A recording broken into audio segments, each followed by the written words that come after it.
actually David, and today I'm going to be showing you guys how to do the simple magic trick 1 through 63. This game involves just a little bit of math and things like that. It's a game my mom taught to me when I was younger. She received it in a magic kit about the age of 10, which around that time magic stores were a pretty popular thing for kids. And she showed me how to do it with the actual cards, which are somewhere at home. I tried to find them to bring for you guys. You can also do print-offs just as easily. After she taught me, I took it to school a lot, showed it to friends and things like that. It's a fun thing to do in class, especially when you're not doing anything for class, because sometimes in high school you have a lot of free time to do things. But the simple steps of this are going to be your preparation, your setup, and your magic reveal at the end of the trick. So, to perform any magic trick, you must first prepare the trick, and this involves getting your cards together, finding yourself an assistant, and having that assistant pick some numbers for you.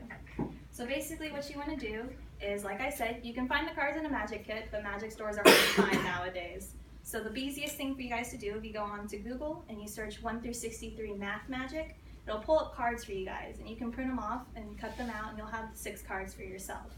The easiest way to know you're getting the right cards is that each of the cards will start with the numbers 1, 2, 4, 8, 16, and 32.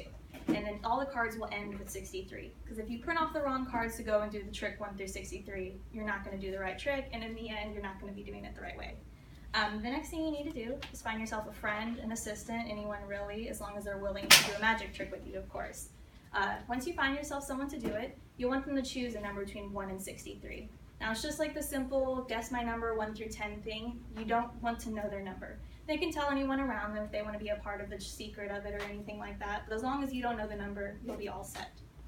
So after you prepare your trick, you'll want to go through and set up the actual trick. Now it sounds kind of like it should be a part 2 to the preparation, but it is an important step on its own, simply because you'll want your person to go through the cards with you.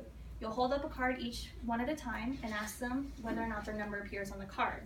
If you get a yes, you want it to go in one pile, and if you get a no, you want it to go in a separate pile. And you'll just slowly go through this, getting your yeses and your nos, and then you'll keep them separated. Now, the most important thing about this is that once you have a yes and a no pile, you need to get rid of the no pile. Sometimes people will just push the cards together, which doesn't happen a lot, but sometimes you just forget. So if you were to mix the cards back up, you might not remember which ones were yeses, and in the end, you won't get the correct number that you're looking for. So with these no's, you can just put them to the side, hand them to your assistant, just get rid of them, except don't throw them away, you might want them later. After that, you'll be going through with your reveal. So now that your setup is complete, you'll want to pull up the yes cards.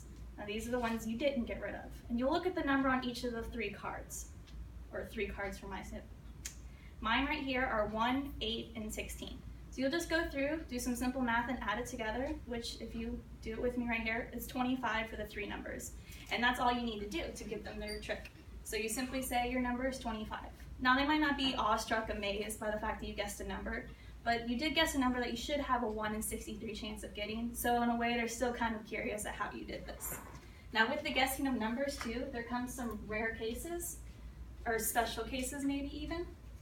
One of these would be if they said yes to all 6 cards. Now what you can do is you can flip through them still, look at them, make it look like you're adding them together, but if all 6 cards have been a yes, they're automatically 63. It's the one number that appears all 6 times on each of the cards.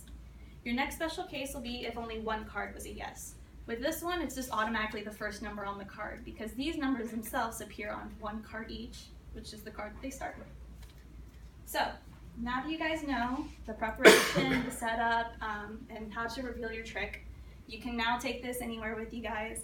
It's a lot of fun to do at family things. Grandparents especially like it because they're into the old simple magic kind of thing. I know my grandparents really like it. And it's just kind of a fun thing to do. You can't expect everyone to be completely amazed by your trick like cutting someone in half, but it is still something fun and people really like getting to see it. So, that's all.